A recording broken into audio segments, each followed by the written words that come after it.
Hi everyone, it is Wednesday, August 12th, 2015, and this is episode 31 of Serenova Crafts. I'm your host, Jessica. Yes, it is 31. I'm your host, Jessica. I am found as Serenova on Ravelry and Twitter, Serenova_Phoenix on Instagram, and you can find the show notes for this episode on my blog at myknittinglife.wordpress.com or in the Ravelry group for this podcast, also called Serenova Crafts. I am in yet another different location this morning. You guys have seen two different locations in my living room at home, our second bedroom, and now I'm on my dad's couch in his apartment because him and my stepmom are on vacation and I'm dog/cat sitting. Mindy, you want to say hi to everyone? Come here. Come here, Mindy. This is Mindy. This is Mindy, yeah, who's your good girl? Yeah, you're a good girl. And she's keeping me company here on the couch today. There's also a couple of cats wandering around, but they're a little more skittish, so you might hear them scamper through the living room at some point. Let's see. I've only been working on a few projects. I did get some gift stuff, and yeah, I need to do my quilting this week because I kind of need to finish it for Saturday and I haven't done anything yet. I'm 2 months. I need to do 2 months now because I kind of didn't do July because I was sick. So, let's see here. Sorry for the lighting, but my dad's slider is over there and the kitchen is over there and it's an apartment, so there's only so much I can do with lighting. I tend to do better at my place, but, you know, it is what it is. Sorry if I look haggard. The cat, first of all, we didn't get to bed until late because we were worried about the cat and we were checking on her and stuff because Koki had her teeth cleaned yesterday and the poor kitty, when she got home, was stumbling around like she was drunk. I took an Instagram video of it. It's okay, pretty girl. Oh, Koki, I'm sorry. Oh, Koki, come here. Come here, pretty girl. No, you're gonna go hide under the bed? As you can see, she was very wobbly. But by around 11 o'clock last night, she was finally more steady on her feet and stuff, and so we gave her a little bit of food, put her water back, you know, made sure her water was full, and we went to bed. Which was later than we normally go to bed for this week. At around 3:30 this morning, she's tearing up the apartment. Like, so bad that she woke me up. And I am, like, a super deep sleeper. Like, I've slept through hurricanes and blizzards and nor'easters and stuff. Like, I can sleep through, like, lightning striking across the street. Like, I can sleep through a lot of stuff. And this woke me up. It turns out we have a mouse in the apartment. And the darn thing bit me because I was trying to catch it. Because I was lazy when I went to bed last night. I kind of just threw my jeans on the floor. And the mouse had crawled into the pant leg. So I figured, oh, I'll just grab each end of the pant leg, trap the mouse, toss it outside, right? Well, I wasn't quick enough because the mouse was about this big. And it bit me on the pinky. It's not, I don't even have a mark this morning. And it doesn't hurt or anything. So, like, I'm not worried about getting anything in yet. I cleaned it before I went back to sleep and stuff last night. But, you know, after, you know, getting up and the adrenaline and trying to catch the thing, and we have no idea where it went, she chased it under the bed, but we have baseboard heating, in our apartment, so we have all these radiators along two walls of most rooms, and they go through the walls because, you know, that's what they did, and they also go to other units in the building. So we don't even know if the mouse is still in our apartment or not. All we know is the cat found it last night. And I'm now exhausted this morning. And I'm not the kind of person to put on makeup or anything, so you get me as is with only 4.5 hours sleep. Today's going to be a long day, I'm just telling you right now. Also, I'm not going to be able to upload this while at my dad's because I'm not sure they actually have internet. Like, they've been using an Xfinity Wi-Fi, but they don't actually have a modem.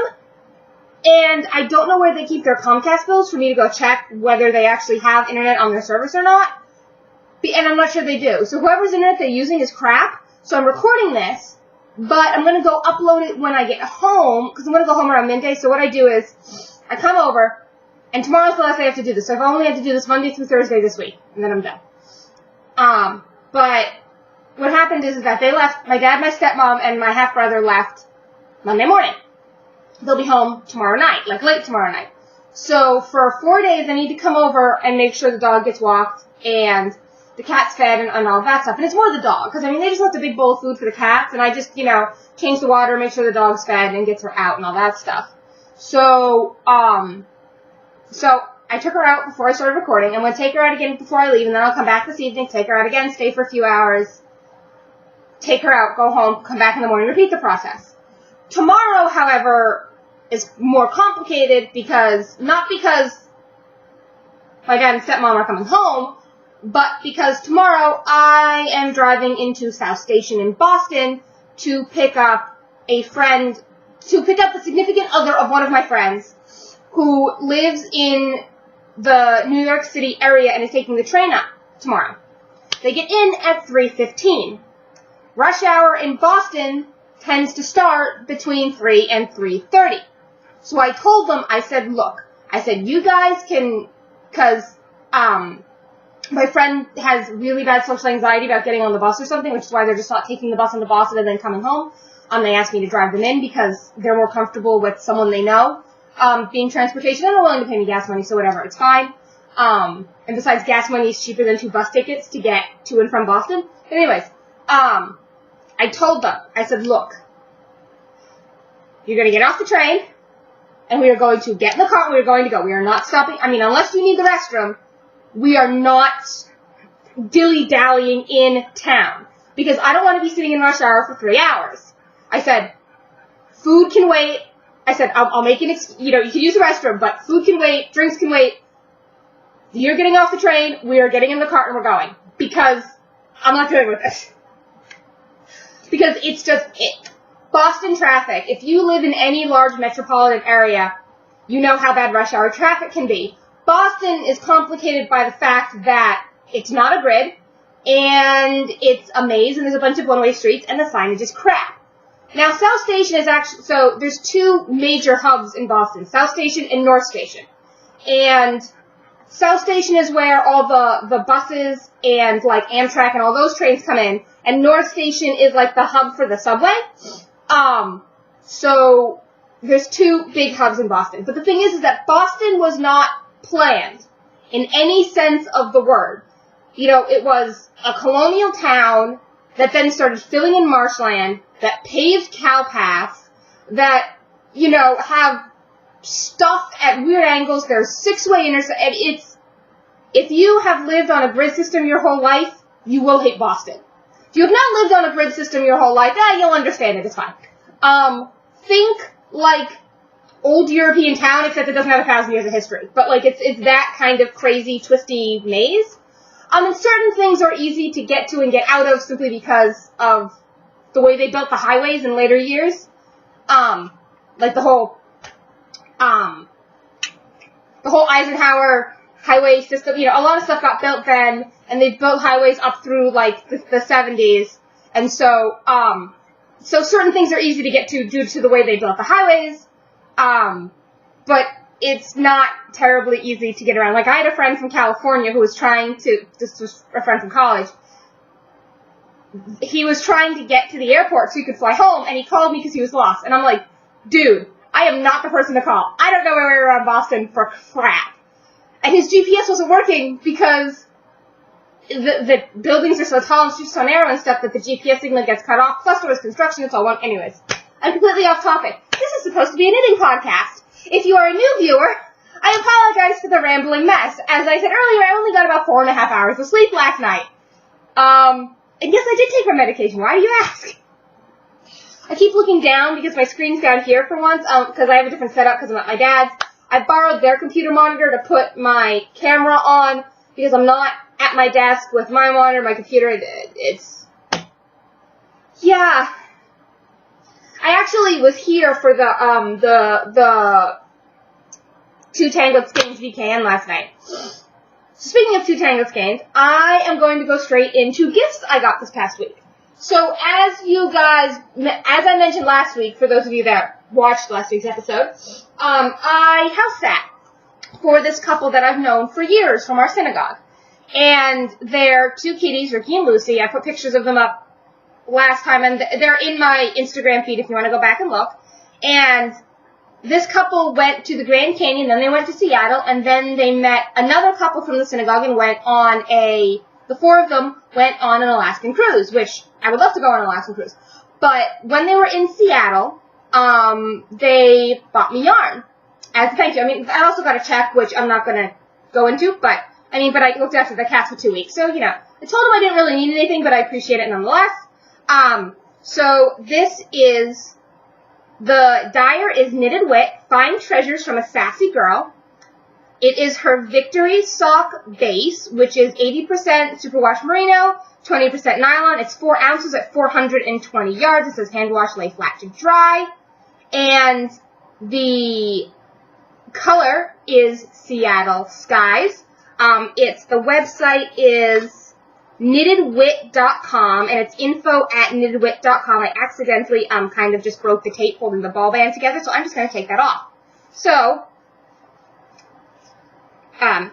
since the ball band just came off, I'm going to show it to you. Here's the ball band.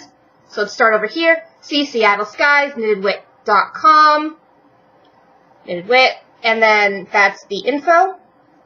And it says made in the USA. I'm going to go with, this is probably a Seattle dyer, but I'm not sure. I'll have to look it up. But the color is gorgeous. Ready for it? Oh, the camera's not doing it justice. Those blues they're super saturated, like teals and turquoise, and the grays are almost black. This camera, I'm blowing out the camera on this. It's not doing the color justice. Well, back here, you're getting some of the darker colors. Maybe if I hold it up here. I don't know. It's gorgeous. I'll take a picture. I'll try to take a good picture of it and put it up, because my camera is blowing out. It's probably does that do it? No, that's too far away. But it's absolutely gorgeous. I saw it and I went, oh, because it's gorgeous. So, now, if I can dig it out of the bag, where I dumped all my stuff in, because, yeah, thought I had it. Let me check my purse. You're going to get to see me digging through everything this morning. No, where is it? No. I thought I grabbed it. Anyways,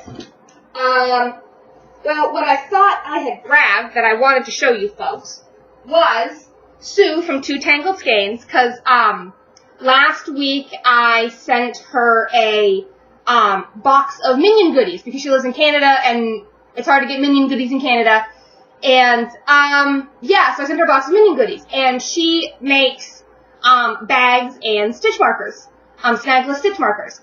And as a thank you for the Minion goodies, one of which was like a coffee mug and stuff, she sent me stitch markers. Now, I have no idea where they went. I thought I'd grabbed them. For all I know, they're on the couch at home. I thought I'd thrown them in my, I have one of those Namaste reusable bags. And the red purse you just saw, that's I love my Namaste bags. Oh my god. They're so great. I have 3 different ones. And I have their circular needle holder. And I have 3 different styles of bags. But I actually have 4 of their bags, because I bought 1 in 2 colors. And then I have their circular needle organizer, and just, their stuff is great. I mean, it might not be, it looks like leather, but it's not. It's all synthetic, it's all vegan, actually. Not that I'm a vegan or even a vegetarian, but, I beat the crap out of that purse since last October, and it still looks great. And I'm just like, holy crap. But anyways, I have no clue where Sue's stitch markers went. But hi, Sue, if you're watching, thank you very much. I love them. I would have told you that on the VKN last night if you'd actually come on, but you weren't. But they're really cute. I love them. I'm actually already using them in a project. So, those are my gifts. I would show you the stitch markers. I'll see if I can't find her listing in her Etsy shop, and I'll put her Etsy shop, and I'll put the Two Tangled Skeins podcast in my show notes. Speaking of podcasts, I have started 2 new ones. One is a knitting fiber podcast. One is not. So I discovered through the Two Tangled Skeins VKN that there is another podcaster here in New Hampshire. And her name is Jennifer Jen. I don't know which she goes by. I'm just going to call her Jen for sake of my mouth. And she goes by Storm Coast on Ravelry, and her podcast is called The Uncreated Crafter. She's at 15 episodes. I have now watched her entire backlog because it's only 15 episodes, and she runs between 20 and 40 minutes, so it's really easy to watch all the episodes. From what I remember, she records bi-weekly, because she started in January, and she's about half the episodes I do, and since I do weekly, I'm assuming she does bi-weekly, or she was doing, like, once a month at the beginning. Sure, schedule, still trying to figure out her schedule, but, you know, I just followed her on YouTube. Also, I'll link her Ravelry group, her YouTube, and her website, because she has all 3. And the other, she's really changed. She's got a kit. She has 2 cats, and she just got a kitten back in May, June.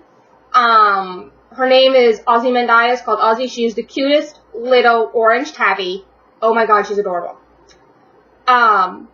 But anyways, the other podcast I started listening to, because this is an audio-only podcast, is I finally decided to bite the bullet and listen to Welcome to Night Vale. Now, it's funny. Kevin's cousin, Charlie, is the one that kind of got me interested in this, because I'd heard about it peripherally on the internet for years. It started, it's been around for about 3 years now. Here's my iPod. Oh, and by the way, I bought an iPod, so you don't need to worry. So last week's rant, that night I went out and bought one because it's funny. Hi Pat, yesterday was telling me how she felt like she wanted to go out and buy me one because of how badly I ranted about it last week. But, so if you were wondering, I got one. And I got it in black because I like the black bezel around the screen better than the white bezel. And it's 128 gigs. But anyways, I pulled it out because the Welcome to Night Vale, and I want to tell you how many episodes there are. I've listened to 4 episodes so far. They're about 20-25 minutes each. But there's 71 episodes. And it started in, I'm going to scroll back down the list because it's easier to do this here than in iTunes on my computer. I'm still figuring out how to work the thing because iOS is a little finikier. Yeah, it started in June, I think, of 2012, if I scroll all the way back. Yeah, June 15th, 2012 was when they released the pilot. And I've listened to 4 episodes so far, and it's been very interesting. And it's a little odd.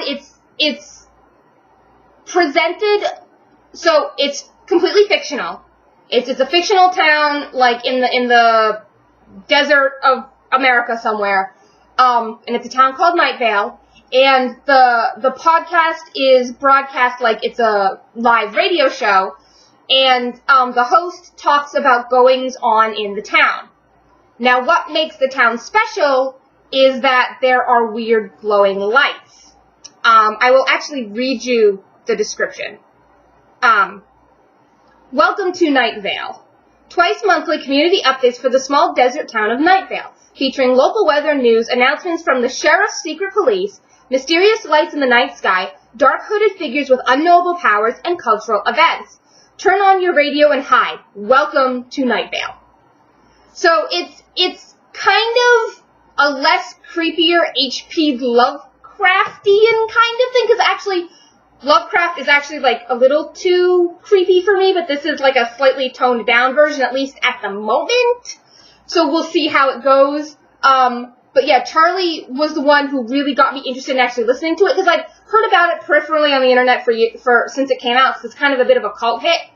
But Charlie at Easter, so back in April, was wearing a Night Vale t-shirt, and I actually recognized it and said, oh, is that a Welcome to Night Vale shirt? Charlie's like, yeah, do you listen to it? I said, well, no, but I've kind of heard about it. And so Charlie started talking to me about it and stuff, And Charlie's a huge nerd, and I'm a huge nerd. We actually get along really well. Especially considering this is my boyfriend's cousin, and I've only seen Charlie, like, not even a half dozen times in my life. But anyways, Charlie's cool. And so we started talking about it, and Kevin was just kind of like, okay, whatever. And Charlie's sister was just kind of like, okay, whatever. And the two of us are going at it. And so that's what really got me interested in it. And I decided that because I had the iPod now, and I didn't need to download the actual files to my laptop, because I could download them separately on the iPod, I decided that that's what I was going to do. And so last week when I got the iPod, I resubscribed to Star Talk Radio, which is the Neil deGrasse Tyson one. I've been listening to it for years. But normally I just go on their website, but I put it on the iPod because why not? And then, welcome to Night Vale. So welcome to Night Vale's new thing. I guess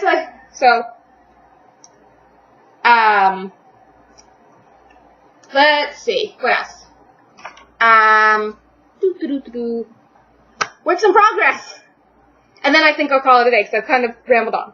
So last week, I had showed you that I turned the heel of the socks for my LYS shop owner. So, and that is in, I have a tag this time, it is in Madeline Tosh sock in the tart colorway. Here's the label. Madeline Tosh. She gave me this yarn to make her the thing. The ball was actually 115 grams instead of the 100 it says, so it was a little heavy. Actually, it doesn't give a weight on here. It just says 395 yards, 100% superwash wool. It actually doesn't give a weight, but when I weighed it, because I wanted to make sure I wanted to know what the starting weight was, so that when I finished the first sock, or got close to finishing the first sock, I could tell how much I had of the ball left, and if I could make the socks the same height. And if I had less than half left, I knew to rip back the first sock before I bound off to make it so that I had half. Anyways, so I finished one sock. Here it is. Finished one sock. Oh, that red is, okay, there we go. I kind of had to blow out the camera for you to see it, but there it is. So there's one sock done, and I have one more pattern repeat before I turn the heel of this sock. Okay. Cable is not helping. This is still the Diamonds in the Fluff pattern for Free on Ravelry. I am working it toe up instead of cuff down with the standard toe I like and the Fish Lips Kiss heel. These are getting a vinegar bath before I give them to Sandy because they are bleeding like crazy. The first three nails, so these three fingers, my thumb, my pointer, and my middle finger, the nails are all dyed red from the yarn because it's bleeding on me. But I have one sock done because I was about here, or I just turned the heel, or I was turning the heel. I was somewhere around the middle of this sock last week. So I finished this sock, and I've knit about half of this sock, or more like a third of this sock since I saw you guys last week. So that is that. So I have a couple of things that are high priority right now, and one thing that's low priority. So this is priority number 1, because I want to finish it by the end of this week. Priority number 2 is the baby blanket. Again, the Namaste bag, which I've actually done a lot since I last showed it to you. So, so here's the stitch marker here, and I am going this way. So I've like tripled the width of the blanket. As you can see the stitch mark, I've tripled the width of the blanket. So, if I can, sorry, I'm trying not to lose my loop here. Actually, no. Sorry, wrong way. I put a third on. So you can see I'm now holding it the proper way around. I messed it up. So yeah, I put, let's see, 1, 2, 3, 4, 5, 6, I put 8 rows on it since last week. Here it is. I am almost done the first thing of yarn, or no, I'm almost on the second thing of yarn. I have 4, so I'm not too worried about it. Should be good. I mean, if it's taller this way than it is this way, that's fine. As long as it's actually approaching a square, I'm good. I don't want to have to rip back, because I've kind of had multiple strands in this, because I'll make it work. Worst comes to worst, I put some green on the other end. because I have a green that goes with this. So you know what? Worst comes to worst, I put green on it. And so that's this. I'm actually at the... Actually have that much left in the current ball, but then I have this ball, and then I have 2 more at home, so I'm not worried about it. So this is priority number 2, because I want to finish it by the end of the month. So the socks I want to finish by the end of the week. This I want to finish by the end of the month, because the baby this is for is due in September. And I finally heard through the grapevine what sex is. So my cousin told his dad, my Uncle Joe, who told my Uncle Bob, who told Grandma, who told my mom and I that it's a girl. Now, do I trust that family chain or not? I'm not sure. Oh, I started the kitty. Caillou! Come here. Wanna come here? There's 2 kitties and one of them's playing with the blinds. You can probably see the light flickering. What? Nope, the kitty's like, I'm in the sun, leave me alone. It's like, okay. I hope you guys can't hear the AC in the background. I have it on because this apartment gets super, super stuffy, and they only have 1 AC unit in the apartment, and it's in the living room where I am, because I thought it would be rude to record in their bedroom or Freddie's bedroom, so I'm not in there, or the kitchen. Yeah, I'm just here. And priority number 3 is my shawl of doom, which I managed to put 2 rows on, but you can't really see, but I managed to put 2 rows on. See, you can see the markers a little ways down from the needle. See? I managed to put a couple of rows on it. Not that you can really tell. But the fair for this is in October. I'd wanted to finish it by the end of the month, but with the blanket, it's not gonna, but I'm focusing on the blanket because I'd rather the kid have the blanket than finish the shawl, but this is by the end of the year at least, but this is priority number 3 at the moment. And then my June socks have been, not my June socks, my August socks have been woefully ignored. I did work a little bit on them this past Friday, but I need to put, now that I'm showing them to you guys, I need to put a marker in, because I didn't put a marker in last time, and they're all tangled, and yeah. See, last time I had the toe box, now I have the toe and a few more stripes. So I was here last time, these have not seen, like, any action. It's been mostly the red socks for Sandy, and the blanket for Matt and Lindsay, and the baby. So, though my mom was very disappointed it's not a boy, because right now, of the great-grandchildren, there's only 1 boy. But anyways, I think that is it for today's show. I'm not quite 30 minutes right now. I'm gonna put in the video of Cookie being wobbly because poor thing. She's got a little shaved spot on her leg, and she was very hungry this morning. With that mouse last night, I am so tired. That mouse. Anyways, I really think that's it. I haven't worked on a whole lot this week, unfortunately. I mean, I did finish that sock and start the other sock, but I actually had to slow down because I was getting some muscle soreness in my left arm. Because I showed you guys a couple episodes back the way I knit, and my right arm, and I'm doing most of the motions with this wrist and this arm, and so with my left wrist and my left arm, because I'm a lefty. So I needed to actually slow down because I churned out the first sock in 3 days, but the second sock is taking longer because I was getting soreness and I need to stop, and I don't want to get carpal tunnel, and I do work on the computer with the mouse and all that during the day, so I just had to slow down and take it easy. So I didn't knit as much over the weekend as I wanted to because I was trying to prevent muscle strain and injury to myself. I did go look at cars over the weekend, and I need a car, but car shopping is ridiculous. It's like, can you just put a number on the vehicle? Like, please? Because, like, nobody puts prices on the cars. I'm just like, how am I supposed to know if this is within my price range if it doesn't have a price on it? Anyways, enough of my ranting. I'm not going to go on another rant. I did plenty of that last week. I don't need to do it again this week. So, that is it. Thank you for watching. I don't have a tagline or anything to say, because watching the Uncreated Crafter made me think about taglines, and I'm like, I would never remember to say it, so I'm not even going to come up with one. But I will see you all next week. I hope you have a good week. Thank you for listening to me sit here and ramble. If I sit up straight, it actually helps instead of slouching forwards. But anyways, thank you for watching. If you're a new viewer, thank you for sticking through. If you're a returning viewer, thank you for coming back. Yeah, that's it. So, longest goodbye ever. Hope you have a good week. Bye!